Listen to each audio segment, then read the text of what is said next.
Hello dears, അപ്പോൾ കഴിഞ്ഞ വീഡിയോയിൽ സിംഗിൾ ക്രോഷ്യ എങ്ങനെ ചെയ്യാമെന്ന് കണ്ടു. നെക്സ്റ്റ് വേണ്ടത് ഹാഫ് ഡബിൾ ക്രോഷ്യ ആണ്. ചെയിൻസ് ചെയ്യുക, എന്നിട്ട് ഹാഫ് ഡബിൾ ക്രോഷ്യ ചെയ്യാൻ സ്റ്റാർട്ട് ചെയ്യാം. ഓക്കെ,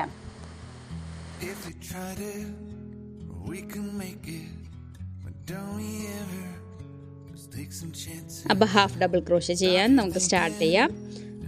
ഫസ്റ്റ് 2 ചെയിൻ സ്കിപ്പ് ചെയ്യണം. ആ 2 ചെയിൻ ഒരു ഹാഫ് ഡബിൾ ക്രോഷ്യ ആയിട്ടാണ് കൺസിഡർ ചെയ്യുക. അപ്പോൾ യാൺ ഓവർ ചെയ്യുക.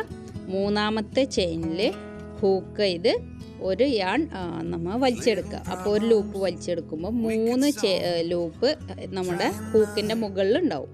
ആ 3 ലൂപ്പിലെയും കൂടെ 1 സ്ലിപ്പ് സ്റ്റിച്ച് ചെയ്തെടുക്കുക. അങ്ങനെ ചെയ്തെടുക്കുന്നതിനാണ് ഹാഫ് ഡബിൾ ക്രോഷ്യ എന്ന് പറയുന്നത്. ഇങ്ങനെയാണ് ഹാഫ് ഡബിൾ ക്രോഷ്യ ചെയ്യുക.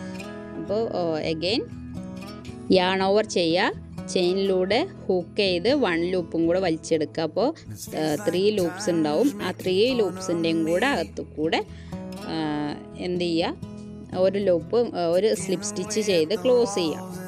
ഇങ്ങനെയാണ് ഹാഫ് ഡബിൾ ക്രോഷ്യ ചെയ്യേണ്ടത്.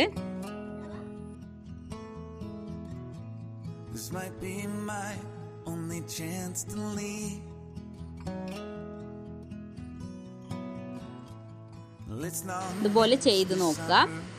ചെയ്തിട്ട് എനിക്ക് കമൻറ്റ് ചെയ്യണം കേട്ടോ, കഴിയുന്നുണ്ടോ എന്നൊക്കെ. ചെയ്തിട്ട് ഫോട്ടോ അയച്ചാൽ, ഇൻസ്റ്റ വഴി ഫോട്ടോ അയച്ചാൽ ഞാൻ നെക്സ്റ്റ് വീഡിയോയിൽ നിങ്ങൾ ചെയ്ത വർക്കും കൂടെ ആഡ് ചെയ്യുന്നതാണ് കേട്ടോ. ഇനി കുറച്ച് ഹാഫ് ഡബിൾ ക്രോഷ്യ ചെയ്ത് കാണിക്കാം. ഇപ്പം നല്ല മഴയാണല്ലേ, നല്ല മഴയും ഇടിയും മിന്നലും ഒക്കെ ഉണ്ട്. കുറേ റെസ്ട്രിക്ഷൻസ് ഉണ്ട്. ആരും മഴ പെയ്യുമ്പോൾ, ഇടി വെട്ടുമ്പോൾ പുറത്തിറങ്ങാതിരിക്കുക. എല്ലാവരും ഒന്ന് സേഫായിട്ടിരിക്കുക. ഓക്കെ, അപ്പം എല്ലാവരും ഒന്ന് ചെയ്ത് നോക്കിയിട്ട് കമൻറ്റ് ചെയ്യുക. കാണുന്നവരൊക്കെ ഒന്ന് ലൈക്ക് ചെയ്യുക. ഓക്കെ, അപ്പോൾ എനിക്ക് ഒരു ഇൻസ്പിറേഷൻ ആവും. പിന്നെ ഗിവ് അവേൻ്റെ കാര്യം മറക്കണ്ട. 500 സബ്സ്ക്രൈബേഴ്സ് ആകുമ്പോഴാണ് ഗിവ് അവേ.